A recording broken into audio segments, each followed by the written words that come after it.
Hello and welcome to the June edition of Community to Connect. Thanks for tuning in. This month, my guest is Carter McLaughlin, and he's with the SMSU Enactus Club. Thanks for being here. Thank you for having me. Absolutely. Let's recap May and all the things that happened in May. A lot more things in person. In fact, I think they all were, which is good to see.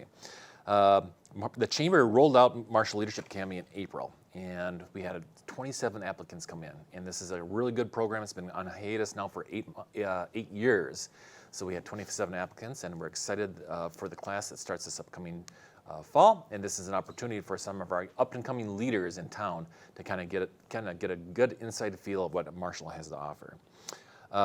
The first weekend of May was SMSU graduation weekend, and prior to going on camera, I was kind of discussing with Carter. This is something you're going to be able to take advantage of next year. Yeah, next year will be the year for me. So it was cool. I was able to watch the recap of this year's graduation over YouTube. I did not go in person myself, but kind of planning on what to expect next year. Yeah, very exciting. And it's just nice to see that, last year they weren't able to do anything. And this year, a few restrictions, but things are certainly loosening up, that's for sure. Traveling Chevy was at the Gambler on May 13th. This is a really fun community event. A lot of teams come to this. It's still a COVID style, but eventually that'll be going back to electronic style as well. Of course, the Marshall Garage Sale weekend is normally the first weekend of May. This year it was the second weekend. Of course, garage sale signs all over the place. It's good to see people out and about, and it was a beautiful weekend for it to happen. The 2021 Spring Craft Fair was held on May 15th out of the Red Baron Arena. Over 100 vendors, lots of people. It was good to see it was just good to see as much energy in the Red Baron Arena for the 2021 Craft Fair, and thanks to everybody that came out. And that brings us to our guest this month. Again, Carter McLaughlin who is with the Enactus Club. Carter is a senior philosophy and pre-law student here at SMSU. He grew up in Eden Prairie, but spent time working in South Carolina, Louisiana, and Washington. He decided to return to school last year to complete his undergrad so he could apply for the law school. Carter is the chief of staff for the SMSU Enactus Club, Enactus team. That's a pretty fancy title. Yeah, very fancy. Yep, vice president of the Newman Club, which is the Catholic Stings, and a member of the Center for Civic and Community Engagement Advisory Group here on campus. He was recently awarded the Newman Civic Fellowship Award for 2021 and completed a campus election engagement fellowship last fall. Wow, you got a lot going on. It's that kind of involvement that really is nice to be put on the resume, that is for sure. So, Enactus, this is actually something I've been on the advisory board now for probably about 4 years for SMSU Enactus. I know it was called something before that. Give us a rundown on what SMSU Enactus is. Yeah, so Enactus is, while it's not just local to Southwest Minnesota State University, it is a nationwide program, and what it focuses on is social entrepreneurship in, the local community, in your state, your region, and nationally and worldwide. So what we are doing here at Enactus, here in SMSU, is we are focusing on bringing students into an environment where they can really lead the program. They can steer, they can drive, they can choose what projects that they would like to work on. So it really, from year to year, or really cohort to cohort as students transition, it becomes, you really get to see these different projects come to fruition. So it's what's important to the people, what's important to the community at the time, and what ties they have to, maybe other countries, other states, other areas. So what you get to do in Enactus is you get to take the theories that you learn in the classroom, and you get to bring those with you into the real world, into these environments where you get to work on projects and you get to actually gain practical experience with these theories instead of just reading them out of a book and then taking tests and writing papers or applying them in these fictitious projects. So you actually get to take that and implement it. So and what that does is it develops these soft skills, right? Mm-hmm. So all these skills that you're going to take with you into whatever profession you end up in. So you'll be able to gain experience in presentation, communications, right? Writing business reports, doing formal communication. So it's this cool, fun club where you get to work on all these things in a way where it doesn't feel like work. Mm-hmm. And one of the best perks of it is, you get all, as you mentioned, you get all this stuff you get to put on your resume. And then at the end of every year, there's scholarship dollars that go out that are exclusive to members of Enactus. So it's always nice, too, for any students who are looking to supplement their financial aid package or anything like that, whether you can only put in a little bit of time or a lot of time, it will be indicative of what you get out of it. So Sure. it's a great club, and it has been around for long before I was, so it's fun. Sure. Let's talk about one of those projects that you mentioned, Carter. One of them is called Mindful Meals. Explain what Mindful Meals is and how it connects with the community. Yeah, so Mindful Meals is this project that is focused on addressing food insecurity in the community. And so where this developed from was a group called Humanity Alliance, led by Greg Pavitt out of Chanhassen in Excelsior, Minnesota. And so what they do is they realized there was a niche where the local food shelves and other community services for providing food to people didn't really serve any of these individuals over the weekend. So while they're able to get food during the week, they're really, unless there's like backpacking for kids or some different programs like that, they're really sort of out of luck for the weekend. So we went up, we partnered with them and sort of saw, kind of what they were doing and realized, doing our own needs assessment that same niche exists here. So what they do and what we are doing with ours is kind of making it, more of a kinder way of getting meals delivered, right? So people don't have to go anywhere to get it.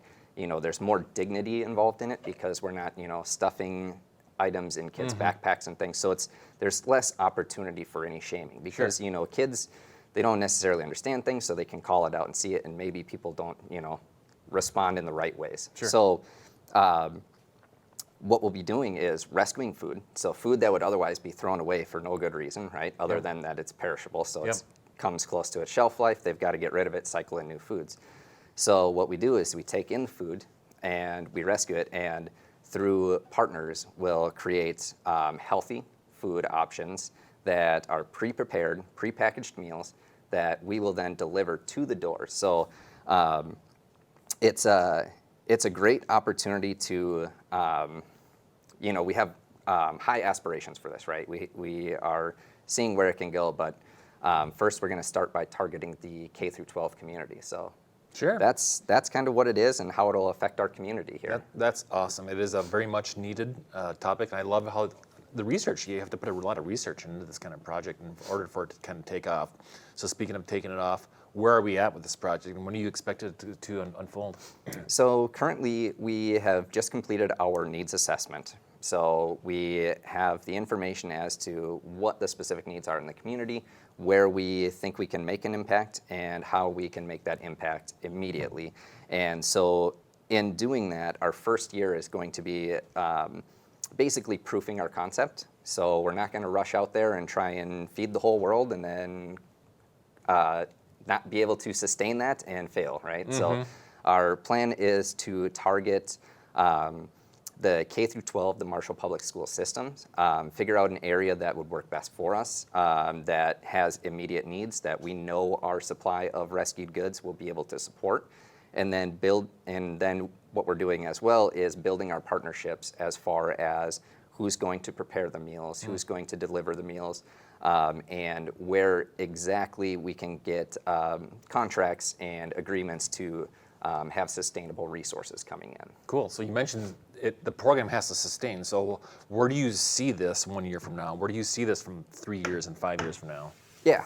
So 1 year from now, I would say our goal is to be at a point where we are sustainably supporting at least the K through 12 system in some way, shape, or form. So we want to be able to support at least, whether it's a specific school and show that it's sustainable, or a specific subset of grades. We want to be able to show that we can do that. And then from there, in the three years from now, we want to look at being able to support all of the Marshall Public School system, right?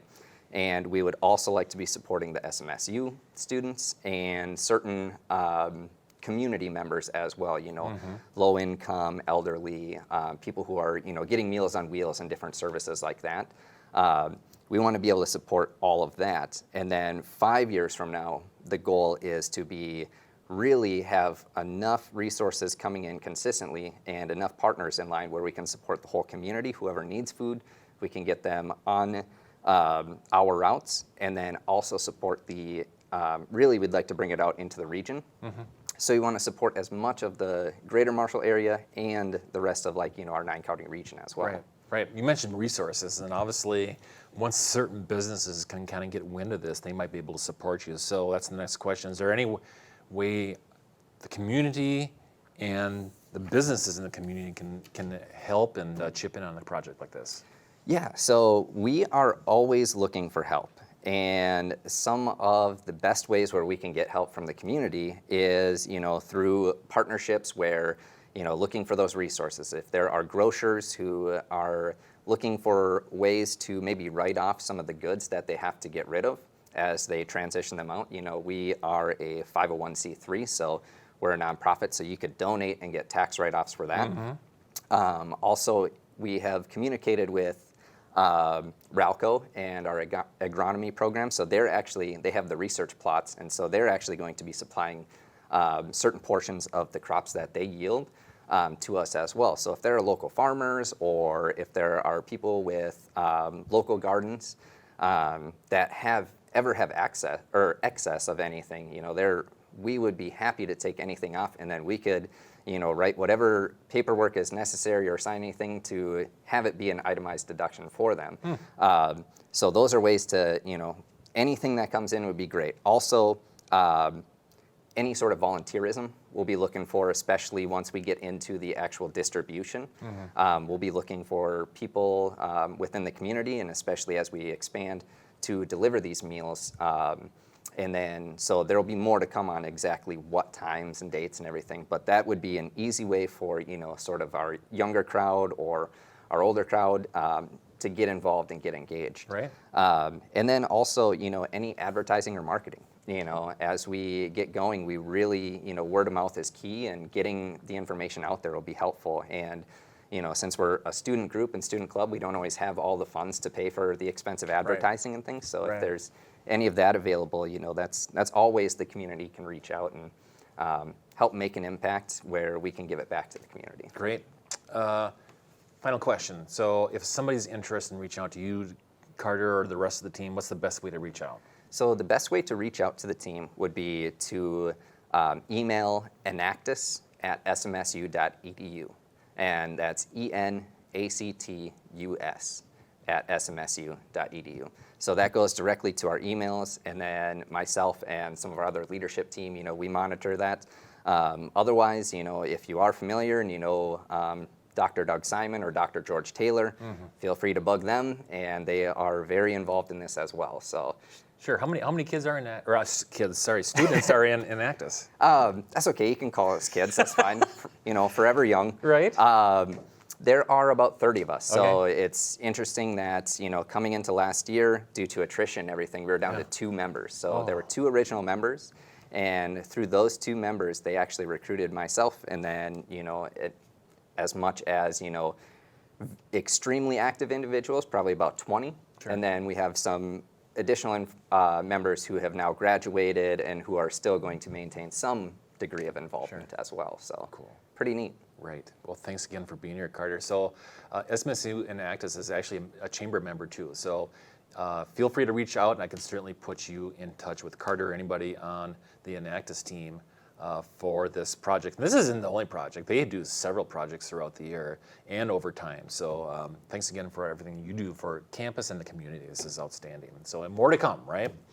So let's talk about a little bit what's going on here in June. The Pedal for a Purpose fundraiser is this upcoming Saturday. This is a fundraiser for a couple of cool things, for the YMCA and also for the Mustang Market right here on campus. So they're looking for teams of 3 bikers for 3 hours. So you could, obviously the easiest thing to do is a third and a third and a third, an hour, an hour, an hour. Or if you want to get somebody that just does 10 minutes, right? Then the other ones have to do the course, the heavy lifting. Do you bike? I do bike. My dad and I actually are going out doing some mountain biking. So just got a new mountain bike, so exploring some of that. So, Perfect. Yeah, very right. fun. You might be a candidate for this. Yeah. One of my favorite events, and I talk about it because I am also the chairperson for the SMSU Booster Club, is the Gold Rush Raffle. This is this upcoming Saturday night. My favorite event all year long, and it's probably going to be one of the bigger events that we've had in Marshall since the Gold Rush Raffle happened last year. So this supports SMSU student athletes and their scholarships. So tickets are still available if you are interested. Similarly, on June 18th, the SMSU Golf Classic is scheduled. This is a 5-person-a-team event. And so if you enjoy golfing, this also goes towards SMSU athlete scholarships too. Do you golf? Not well, but it is fun. I do Right. enjoy it. Right. I golf too, and I'm not a very good golfer either, but it's fun. Another golf tournament over at Savannah Oaks. This is out in Lind. This is their member guest tournament. It's going to be on June 25th through 27th. It's their second time rowing with this. So give them a look if you're interested in a fun tournament down in Lind. And on the chamber side of things, we have 2 events that I wanted to pinpoint. One is a during hours event. So today is Tuesday, June 1st. Tomorrow on June 2nd, we have a business during hours event. This is a during hours social at Action Manufacturing. And we all know what a key community member Action Manufacturing is in the community. Of course, here on campus, they support the SMSU wheelchair basketball team in a big way. So come on out. They actually just had an addition to their building. Come on out and see what they all have. On the last day of this month, on June 30th, Abra is holding an after-hours event. Of course, they just renovated a new building across from Cruise Motors. Come on out and check out Abra and their new facility for a business after-hours event on Wednesday, June 30th. So all these updates can be found on our website. Our website is marshallmn.org, or you can check out the Visit website at visitmarshallmn.com. So thanks again, Carter, for being my guest. That was really good information. Next month, Carter mentioned Dr. George Taylor. He's actually my guest next month. He's going to be talking about the Center of Innovation and Entrepreneurship right here on campus, and he'll be, again, my guest in July. So thanks again for tuning in, and we'll see you in July.